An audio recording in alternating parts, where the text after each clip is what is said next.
Google search, and sure enough, it's a total scam. And the exact wording from this email that we received was in this blog that I had seen I found online.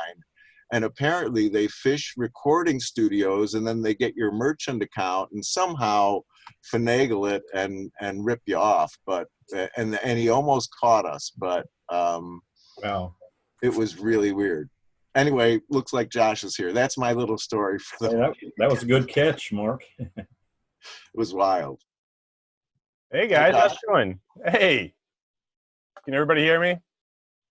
Yeah, all right. Sorry about that. I had some weird login issues. The password wasn't working for me, but I am here now. How's everybody doing this morning? Really good? Doing all right? All right, let me just get,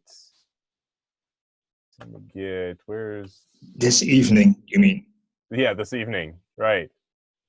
This 24-hour period. There we go. All right.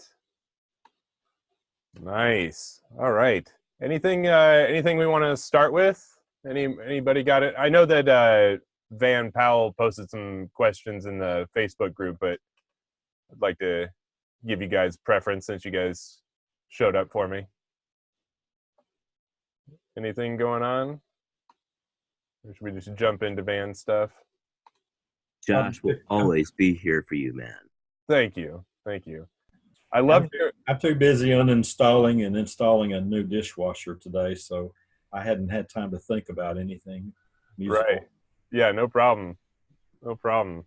That's got to be fun, the dishwasher install. Yeah. All right. Let's look. Actually, I think Van's got two things. One is a song that he posted, so I'm looking for that right now. Let me go ahead and get this share screen thing happening. Share screen. All right.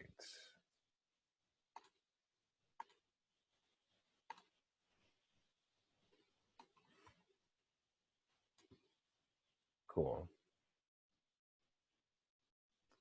All right, so he has two questions on here. One is about just wanting some advice on pitch correcting vocals. So I will get Pro Tools up and running, and I'll try and find a session that I can kind of demonstrate what I would do on that type of song. And then the other thing he posted was a song for us to listen to and kind of just give feedback on. So that is this one. So we'll just listen to a bit of that. Born in Chicago, raised in D.C. No silver spoon, just my grandma and me in that one-room apartment. She kept me on track. Got me to college and said, don't look back. But they came to me one night and told me she died all alone in that room where she'd helped me survive. And I sobbed like a child from the guilt in my bones. Divided and conquered, I fell all alone. Yes, divided and conquered, we fall one by one. No one to help us when we come undone. Nobody there who can throw us a line. Divided and conquered, we lose every time. Well, they sold me on freedom, and I bought their lies. We masked in the... Okay, cool. So I listened to the rest of this earlier today, and it kind of stays in that same that same vibe, acoustic vocal, strings, upright bass. Just reading through his notes. We'll cancel that. Cancel that. 1 second. Getting this ready. Whoa. All right. So he says, been working on a lot on the course assignments. So for this one, the vocal tracks are just scratch. He's looking for a singer, so no tuning or tightening, but he'd value insights on all the other aspects of production. Tune is very folky, much longer than usual. Goal is to pitch for radio or be part of a folk-themed package for sync pitch. So I'm gonna just give my thoughts on a few of these things. I think for sync, the fact that this sounds like a very personal song. A lot of times for sync, just generally, you don't want to be using nouns like names of cities and specific people, because it limits what it can be used for. For instance, like if the TV show that they wanted to use this for was based in New York, or something like that, like the character already had a storyline, and your first lyric is born in Chicago, raised in DC, and that doesn't line up with what the character's story is, like where they were born and stuff like that. There's this like disconnect. That's like kind of a tame example, but it's kind of like the same thing. Like if you were singing about being on a beach or something like that, and there's no beach in the scene, it can be a bit disjointing. If you can change all your lyrics for each show that you pitch for, that'd be ideal. Mark's thinking ahead. Yes, because I've also heard from music supervisors that they specifically search for tags with a name of a certain city in it, because they need a song with the name of that city in it. Absolutely. So, and that reminds me of another story of somebody. He got interviewed on the CD Baby podcast a few years ago. Mm-hmm. He wrote, I think he has over 30,000 songs on Spotify. Wow. All right. And he makes a living of that. And the music is, it could be good, but because he works so fast, it's not really good. But Right. he just goes by, uses all the names from the name dictionary and all city names and everything he uses in the songs. Right. And then people who need a song about a certain with a certain name in it for a birthday or something like that, then they take that song. And he made a lot of money that way. That's crazy. Just by using names purposely. Yeah, you can kind of go hard. Words and things like that. Right, you can go hard the other direction and only do that. Yeah, I've written a song called Miami because there was a request for a song about Miami. The problem with that is that song I've never been able to pitch that song for anything other than the opportunity that I wrote it for. It's turned out to be very limiting. But you just have recorded it with other names also. Are you saying I could have re-recorded it with different city names? Yes, the only thing that should have been done was let at the moment you record it, mm-hmm. have the singer record like all big cities of all big cities of the States in those lines, so that it's the same voice and same. Yeah, I'm with you. That's a good idea, except for, and in my case, the song was specifically about Miami. It had very like Miami-esque, like Cuban dancing and, you know, like, Okay. right. Like, it's not something you could just swap out like New York City for, and then it makes sense. Hey, they have Cuban dancing in Montana. Sure, why not? There you go. Exactly.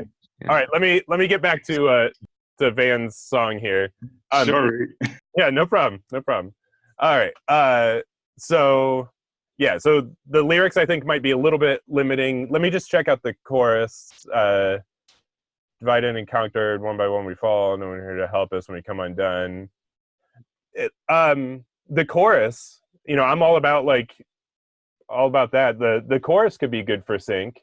It's you know, that's got a good theme to it. If it's long enough, yeah, that could work. Let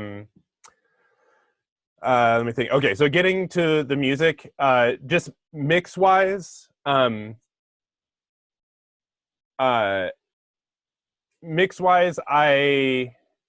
hear a lot of virtual instruments in there, and I can't tell if the acoustic guitar is kind of low, and I can't tell if that's real. But I notice you've got the shaker pan to one side and then the acoustic guitar in the center and nothing to the other side. And as Mark Stone can attest, I'm very much about balance and making sense of things, right?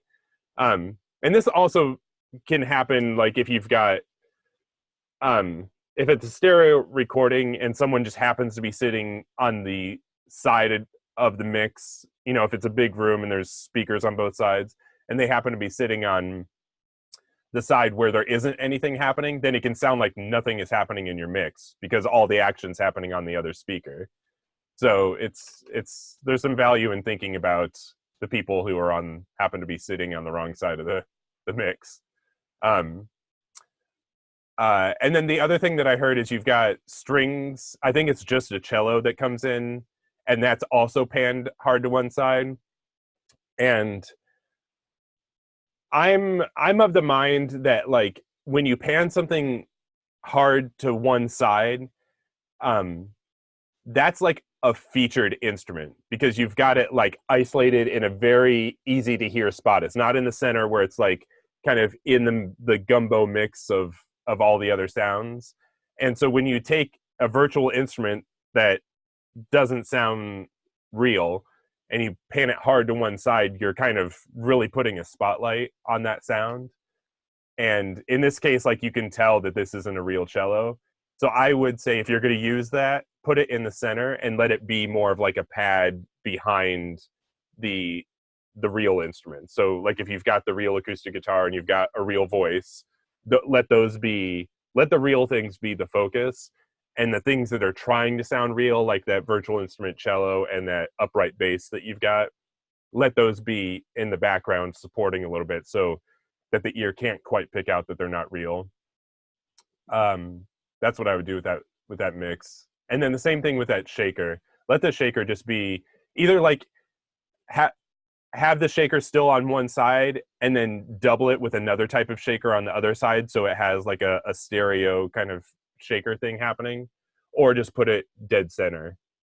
Those are my thoughts on this mix. I'm going to play just a bit of it one more time just so people can kind of hear what I was hearing there.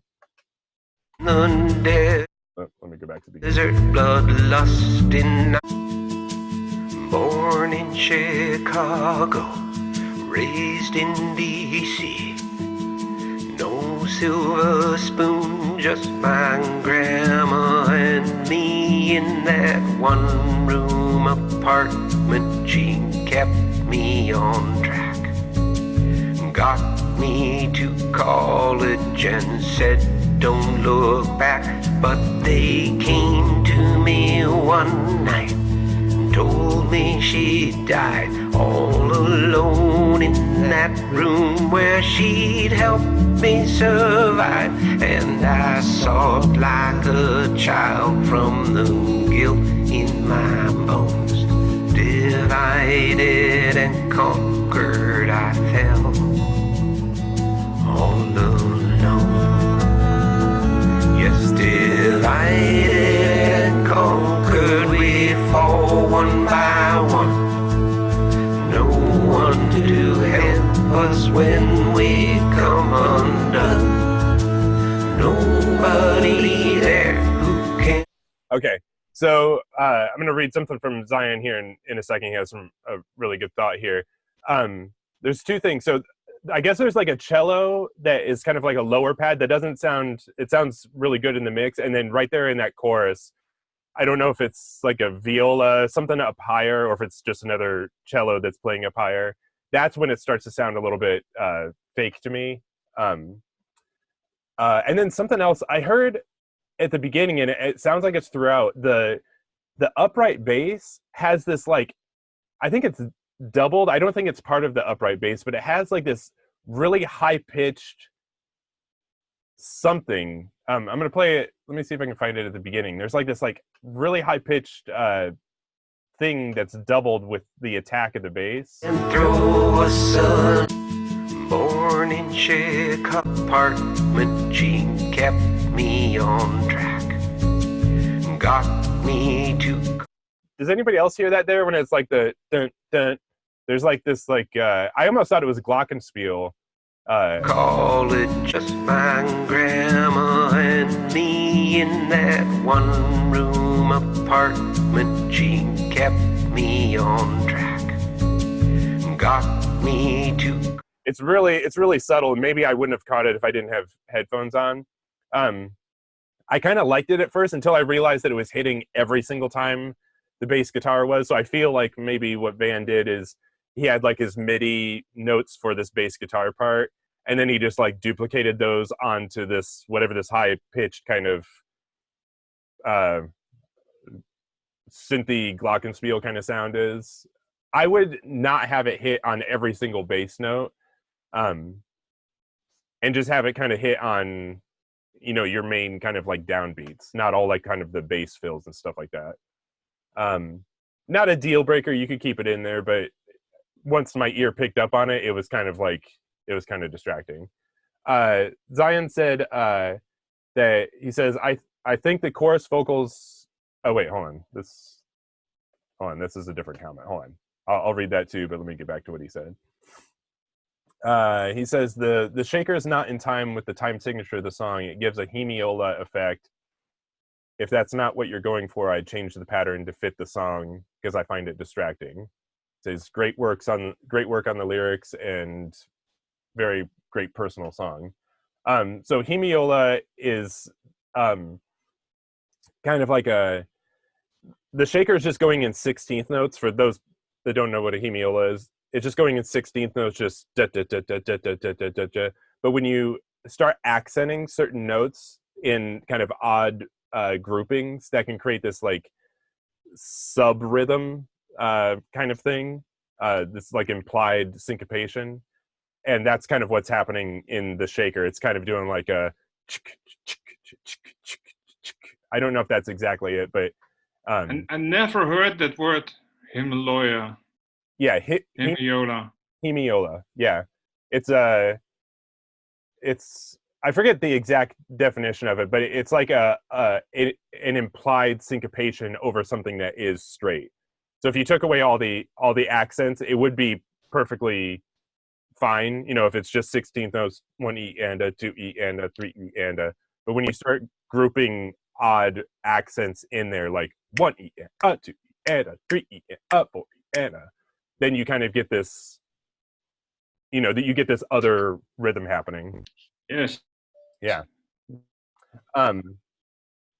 Yeah. So learned something new today. There you go.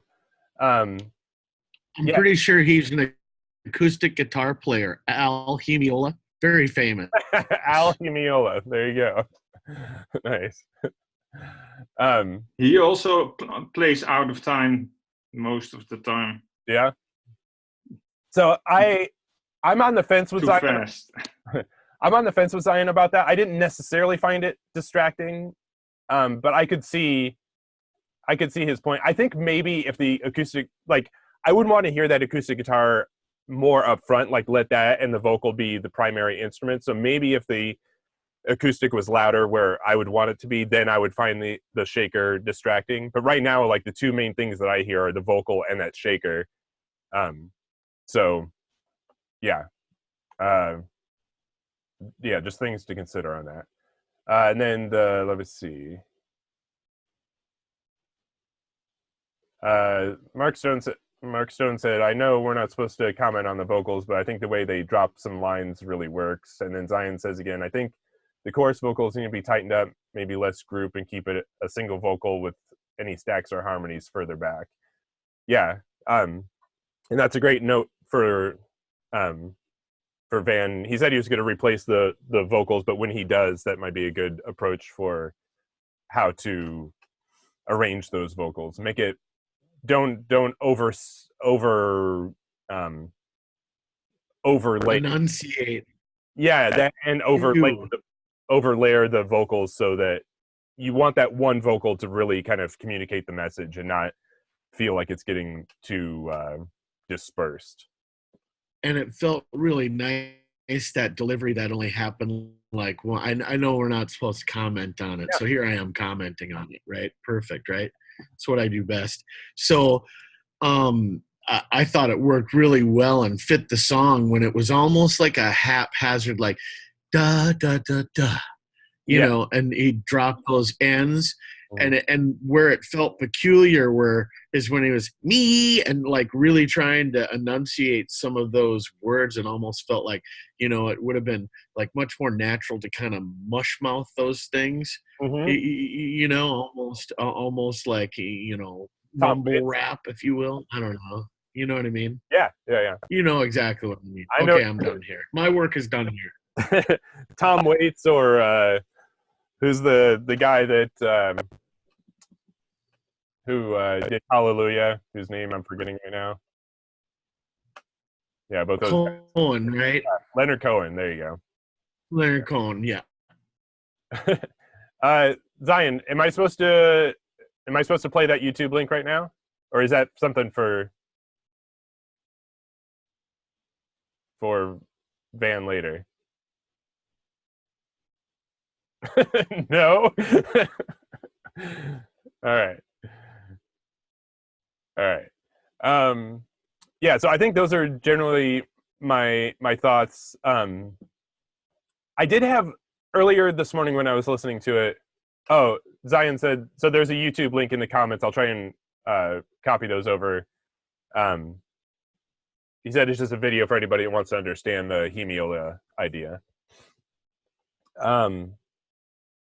There was one kind of like general mix theme that I was trying to find the right words for when I was listening this morning.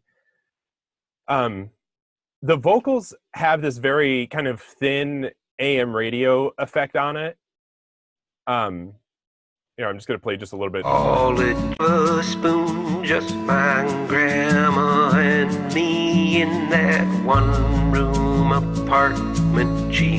It sounds, it's got a little bit of delay on there, and it sounds like the low end's been rolled off, and it's a cool effect, but the rest of everything else is all full range. You know, the acoustic guitar sounds like a legit, you know, nicely recorded acoustic, all the strings and everything.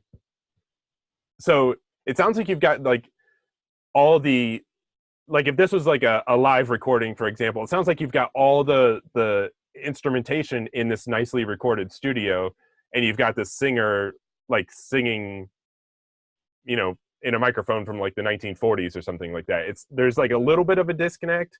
It's not a total deal breaker, but I would try to tie something to that vocal effect, in my opinion, to try and make it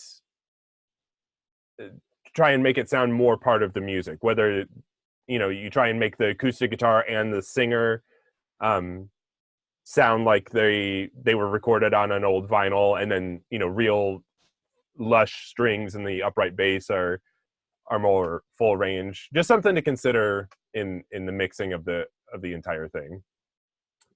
All right, I am going to, if nobody's got anything else, I'm going to see if I can find a session to just kind of demo what I would do.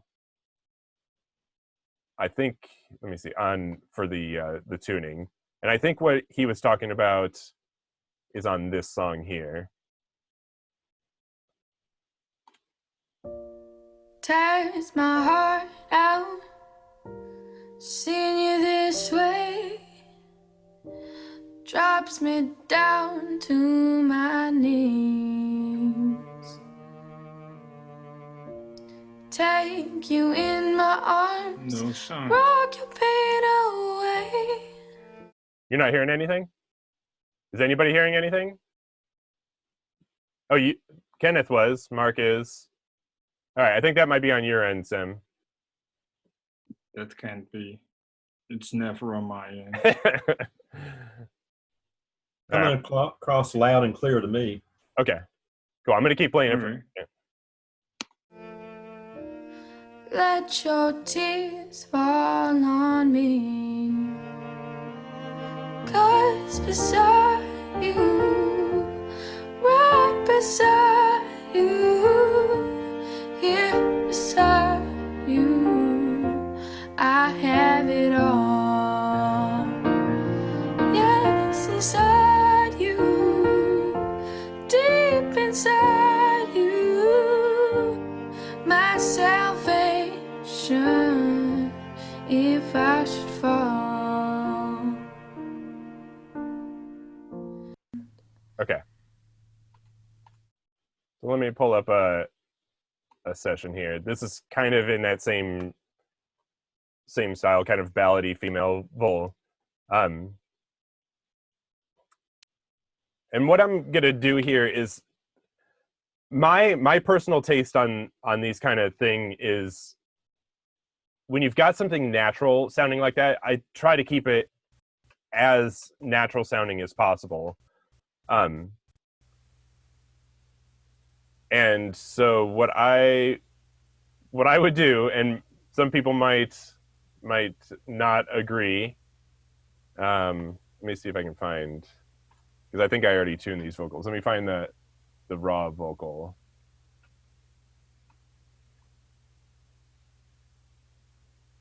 It's right here. Okay, it's this one.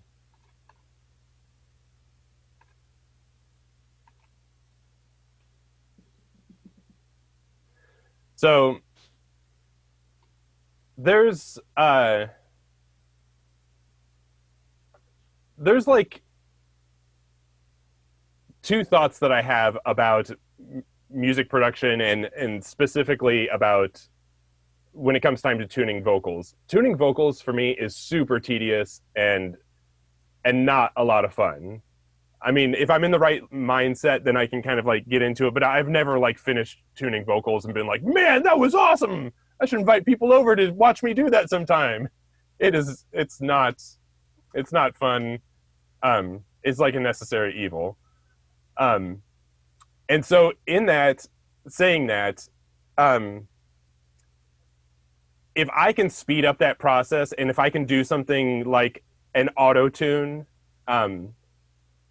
and it gets me where I want to go, I'm not going to be like, if it gets me the sound that I want, gets me the improvement that I want, then I'm not going to be like precious about the fact that I used an auto tune setting versus like going in syllable by syllable and checking each phrase and nudging it and all that.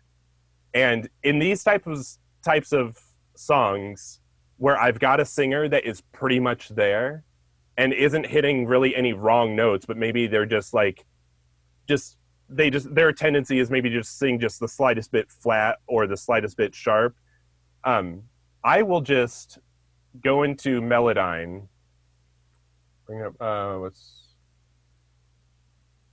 this is an old session, so it's saying, no turning back. This project was created with an older version. If you edit it now and save it, you'll no longer be compatible with the older version. Okay. This song's been released. It's fine. So what I will do here, let me just play a bit of this song so you can kind of get the vibe of what.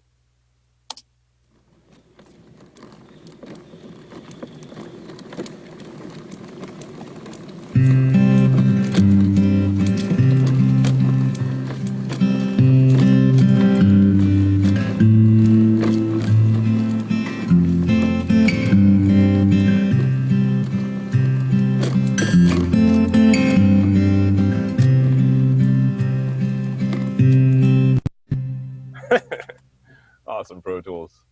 Hold on. Let's try it from here.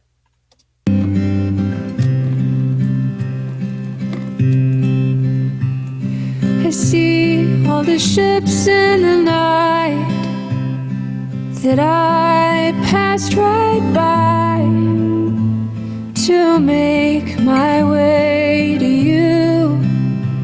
I found you by the moon. Right, so it's a nice little folky song. I love working with this singer. So she was pretty much there. So I'm gonna just show you like what I do on these types of songs. Is let me just get a little bit closer to where she was singing.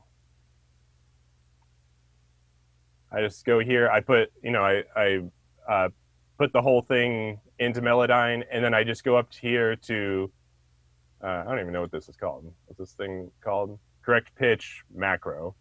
And this little slider here on the pitch center will basically adjust the entire thing. And it's I find it to be a real subtle adjustment. And you can just slide this whole thing and see it's just moving all the blobs at once, right? And so that's where she was before. And then as you slide it, it just automatically will just slide it into position of the nearest where it thinks, the pitch wanted to be. And that's all I do. She didn't sound horrible there, and as long as I go through and listen to it and it just kind of like just slightly nudges. If I've got a singer that's like horrible and actually hitting wrong notes, this will not work. You have to like you have to tell Melodyne what the key is that you want, and then you could have it snap to that key and stuff like that. But that's generally what I do. And the reason that I'm bringing this up is that's what I would do if I was mixing Van's song where it was just that piano vocal and it sounds like that singer has a great voice and great intonation.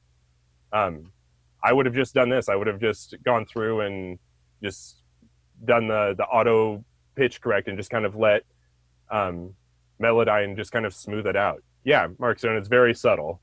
I don't want like that Cher auto-tune sound, and the cool thing about this is like this takes like 3 seconds. You just like get your vocal imported into Melodyne, you just open up this little tab and you just slide it until it's about where you want it to be. And I usually find like right now it's like at the 70% mark, and it sounds super natural to me, and then it's done. Normally, that's the first thing I do when tuning vocals, and then when it's not good, still not good, then I take the little parts that are not good, but I do and don't feel like taking the time to take every syllable and tune it, and it's such a hassle. Yeah, it is not. Mostly, once you start doing it, you start hearing every little thing. Yeah. That other people that are listening to the song, they don't hear it at all. That's something not all right. Also because once you start tuning vocals, you see that a certain note is off key, and then suddenly it sounds off key to you. But yeah, there's a lot before that it didn't sound off key. Yeah, there's a lot of visual deceit that can happen here. I mean, like even if you look at this note right here, it's got the wave that's looking like it's going into the F, but really this is just like a summation of two notes, you know, where she's like sliding up to another one, and that's just how they interpret it on there. It's not wrong, even though it looks wrong, and you can start to second guess yourself. That's why I usually, after I do this kind of thing, I listen to the whole thing without the window open and just really just let my ears kind of pick out if anything needs to be fixed. There's also a name for that kind of visual fooling ourselves. Yeah. It's called the McGurk effect. You can watch it on YouTube. Nice. There are videos. Then for example, you're seeing a person doing something, and then you think it's that person making that sound, while in reality it's a whale that has been recorded. Things like that. But because you see that person scratching some iron, you really think it's that. That's cool. It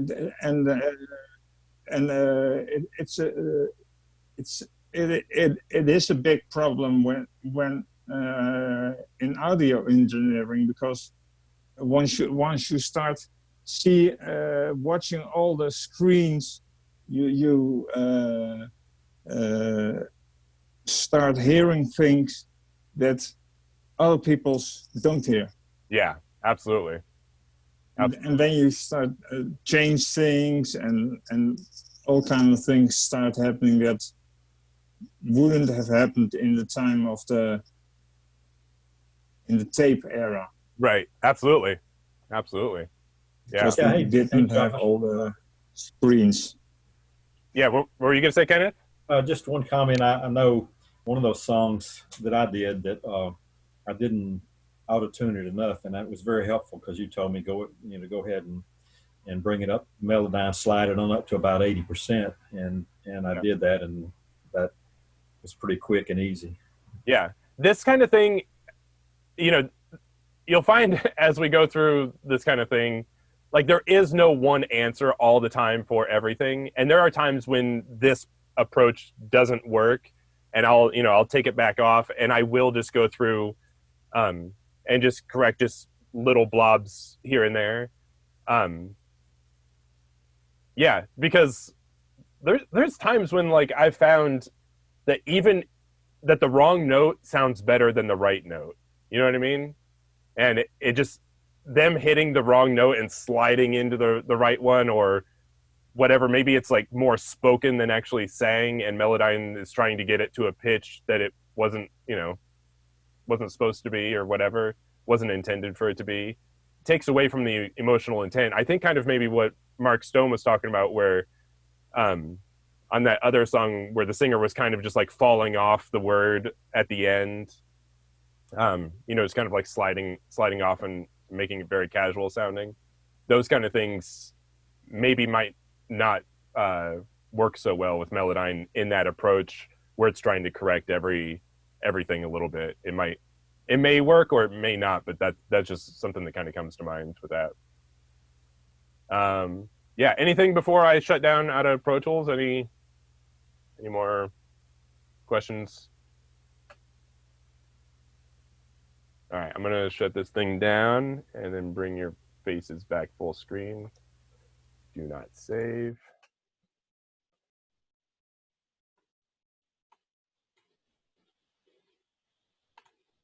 All right.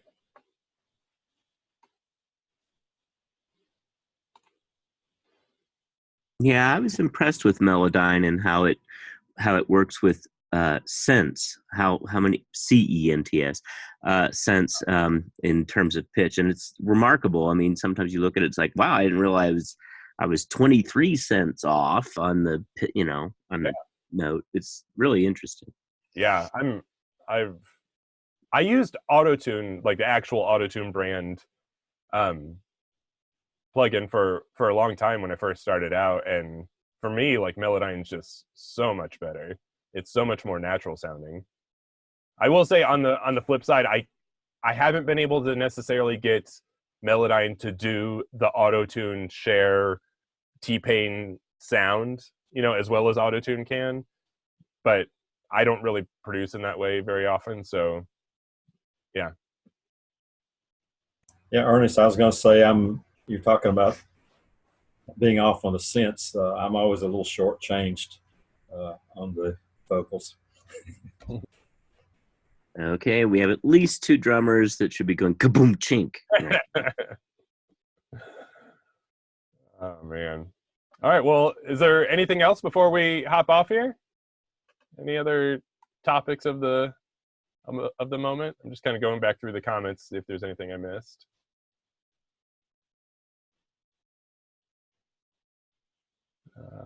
Yeah. Cool. If we don't got anything, then we can call it. We good? All right, cool.